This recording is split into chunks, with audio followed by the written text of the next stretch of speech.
بقى سهل جدا النهارده ان انت عشان تعمل فرقعه او تضرب بومبه او زومبه، ان انت تتكلم اي كلام، تبني على حاجه صغيره كده وتنسج عليها قصه بالخيال، وبتجيب نتيجه جدا الوسائل الجهنميه دي. النهارده احنا قبل الاهلي والزمالك بساعات ناس بتتكلم عن زيزو، انه قاعد مع النادي الاهلي، الراجل وافق. ابوه هياخد قد ايه؟ هياخد قد ايه زيزو؟ الموضوع منتهي، هيلعب في نهاية في بطولة أندية العالم. ماشية جدا القصة دي ولاقية رواج في الشارع، خصوصا الشارع الأهلاوي، ومن كتر الشارع الزملكاوي وما سمع يعني خلاص المسألة بقت مسألة بالنسبة له. هو في انتظار القرار.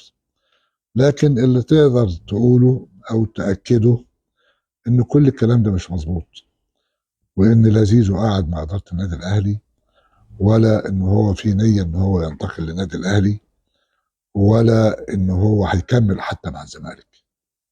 زيزو لا هيكمل مع الزمالك ولا هيروح النادي الاهلي.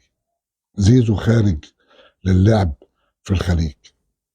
الموال مشي من خلال فصول مسرحية هزلية منذ البدء. الكلام عن التجديد لزيزو كان واضح جدا، وانا قلت الكلام ده قبل كده، انه زيزو هيمشي فري.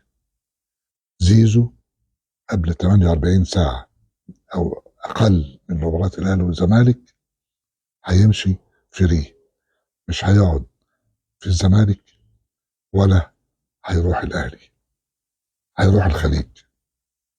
فين في الخليج؟ في اكتر من جهه، لكن غالبا هيكون في الامارات. وشكرا لحضرتك.